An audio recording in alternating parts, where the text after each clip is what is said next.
সবাই কেমন আছেন? আশা করছি যে যেখানে বসে আমার আজকের এই ভিডিওটি দেখছেন আল্লাহর রহমতে সবাই ভালো আছেন। আলহামদুলিল্লাহ, আমিও আপনাদের দোয়া এবং আল্লাহর রহমতে অনেক ভালো আছি। আর আজকে আমি নতুন একটা টিউটোরিয়াল ভিডিও শেয়ার করতে চলে আসলাম আপনাদের সাথে। তো আজকে আমি কোনো ড্রেসের মধ্যে ড্রয়িং করছি না। আজকে আমি একটি ফুলকারি ডিজাইনের সালোয়ার ড্রয়িং করে দেখাবো আপনাদেরকে। তো আমি খুব সহজভাবেই ড্রয়িংটি করে আপনাদেরকে দেখাচ্ছি। তো যাতে করে আপনারাও খুব সহজে এরকম একটি সুন্দর ফুলকারি সালোয়ার ঘরে বসেই বানিয়ে নিতে পারেন অনায়াসে। অনেকে আছে যারা টুকটাক মোটামুটি হাতের কাজ করতে পারে, তবে ড্রয়িংটা কিন্তু তেমন করে করতে পারে না। তো তাদের জন্য কিন্তু আমি খুব সহজভাবে এই ড্রয়িংটা করে দেখাচ্ছি। তো এখানে আমি কাপড়ের উপরে সরাসরি ফ্রি হ্যান্ডে ড্রয়িংটা করে নিয়েছি। তো ড্রয়িংটা করার ক্ষেত্রে এখানে আমি মোম রঙের সুতা রংটা ব্যবহার করে নিয়েছি, ডায়মন্ড ব্র্যান্ডের। তো আপনারা এই মোম রঙগুলো যে কোনো লাইব্রেরিতেই পেয়ে যাবেন। বাচ্চারা কিন্তু এই রঙগুলো দিয়ে ড্রয়িং করে থাকে। তো যাদের বাচ্চা আছে তারা কিন্তু খুব সহজেই এই পেনগুলো চিনে থাকবেন। আর আমি এখানে লাইট আকাশি কালারের একটি মোম রং দিয়ে ড্রয়িংটা করে নিচ্ছি, যেহেতু আমার কাপড়টা একটু ডিপ কালারের ছিল। তো সাদা কালারের রং পেন্সিলগুলো দিয়ে করলে আরো বেশি সুন্দর দেখা যায়, একদম ক্লিয়ার বোঝা যায়। তবে ইদানিং সাদা মোম রঙগুলো খুব বেশি পাওয়া যায় না, তাই আমি লাইট কালারের এই মোম রংটা নিয়েছি। তো আপনারা চাইলে গ্লিটার জেল পেন দিয়ে ড্রয়িং করে নিতে পারেন, অথবা পেন্সিল দিয়েও কিন্তু যে ডার্ক কালারের পেন্সিলগুলো আছে সেগুলো দিয়ে ড্রয়িং করলেও কিন্তু এই কালো কাপড়ের মধ্যে বোঝা যাবে। অ্যাটলিস্ট আপনারা সেলাই করতে পারবেন। আমি যেহেতু ভিডিও বানাচ্ছি এই জন্য আমি একটু একদম ক্লিয়ারলি বোঝানোর জন্য কিন্তু এই লাইট কালারের পেন্সিলটা নিয়েছি, রং পেন্সিলটা। আর যারা সরাসরি কাপড়ে ফ্রি হ্যান্ডে ড্রয়িংটা করতে না চান তারা কিন্তু চাইলে কাগজের মধ্যে প্রথমে ডিজাইনটা উঠিয়ে তারপরে কার্বন পেপারের সাহায্যে কাপড়ের মধ্যে উঠিয়ে নিতে পারেন। তো সেক্ষেত্রে যারা একদমই ড্রয়িং পারে না তারাও কিন্তু কাগজের মধ্যে কয়েকবার চেষ্টা করলে ডিজাইনটা উঠিয়ে নিতে পারবেন। পেন্সিল দিয়ে করলে আপনারা বারে বারে রাবারের সাহায্যে মুছিয়ে ডিজাইনটা সুন্দর করে এঁকে নিয়ে তারপরে কিন্তু কাপড়ের মধ্যে উঠিয়ে নিতে পারেন খুব সহজভাবে। আর এখানে আমি যেই ফুলকারি ডিজাইনটা করছি এটা কিন্তু অনেক ভাইরাল একটি ডিজাইন। তো আমি আমার মতো করে ডিজাইনটা করে নিচ্ছি। এক একজনে এক এক রকম করে এই ডিজাইনটা করে নেয়। আর এই ভাইরাল ডিজাইনের ফুল লতা পাতাগুলো কিন্তু প্রায় কাছাকাছি হয়ে থাকে।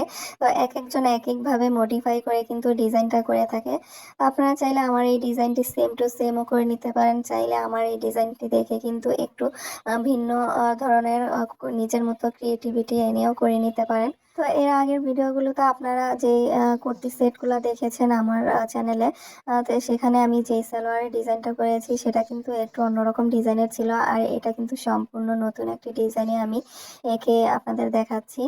তো আগের সালোয়ারের ডিজাইনটা কিন্তু কাস্টমাইজ করা ছিল, আর এই ডিজাইনটা আমি নিজে থেকে করে নিচ্ছি আমার নিজের মতো করে।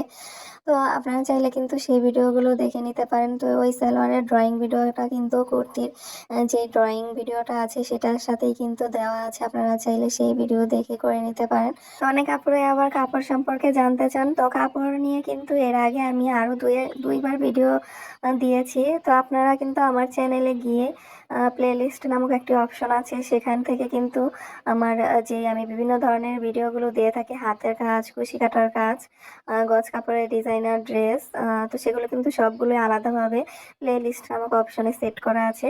তো সেখান থেকে আপনারা চাইলে আপনাদের যেটা প্রয়োজন সেটা খুব সহজভাবেই দেখে নিতে পারবেন। তারপর কিন্তু আমি অনেক ভিডিওতে বলে দিই যে আমি কি কাপড় নিয়ে কাজ করি। তো আমি অরবিট ভয়েল দিয়ে কাজটা করে থাকি মূলত। তো অরবিট ভয়েল কাপড়টা কিন্তু অন্যান্য নর্মাল ভয়েল থেকে অনেকটাই ভালো। অন্যান্য নর্মাল ভয়েলগুলো কিন্তু একটু বেশি পাতলা হয়ে থাকে। তো এক্ষেত্রে আপনারা বলতে পারেন যে ভিক্সি ভয়েল কাপড়ও কিন্তু পাতলা।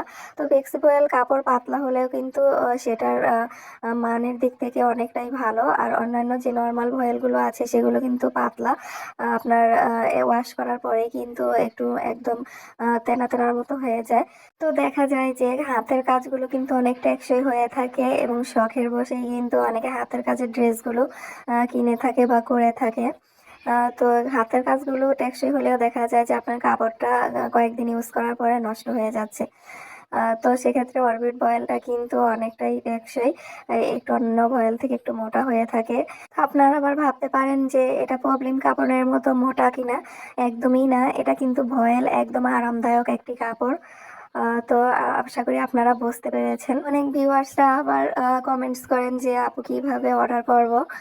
তো আপনারা সাধারণত পেজে গিয়ে অর্ডার করতে পারেন। আমার প্রতিটা ভিডিওর মধ্যেই কিন্তু আমি পেজের লিঙ্কটা দিয়ে থাকি। আর যারা পেজে ফেসবুক না ব্যবহার করেন তারা কিন্তু চাইলে ইমো হোয়াটসঅ্যাপও যোগাযোগ করতে পারেন। আমি ডিসক্রিপশন বক্সে ইমো হোয়াটসঅ্যাপ নাম্বার দেওয়ার পাশাপাশি আমি আমার এই ভিডিওর লাস্টের দিকে স্ক্রিনেও নাম্বারটা দিয়ে দেবো। তো আপনারা খুব সহজেই স্ক্রিন থেকে নাম্বারটা নিয়ে অর্ডার করতে পারেন। আপনারা চাইলে যে কোনো হাতের কাজের ড্রেস কাস্টমাইজ করে অর্ডার করতে পারেন। তো আপনাদের সাথে কথা বলতে বলতেই কিন্তু আমি সালোয়ারের আরেকটি পায়ের অংশ অফ ক্যামেরায় করে নিয়েছি। তো ফ্রি হ্যান্ডে ড্রয়িং করার ক্ষেত্রে কিন্তু দুইটা পায়ের ডিজাইন একই রকম সেম টু সেম না হলে আপনারা চাইলে কার্বন পেপারের সাহায্যে একটার উপরে আরেকটা ডিজাইন বসিয়ে সেম ডিজাইন করে নিতে পারেন। তো নেক্সট ডে এটা সেলাই ভিডিও নিয়ে হাজির হবে ইনশাল্লাহ। আল্লাহ হাফেজ।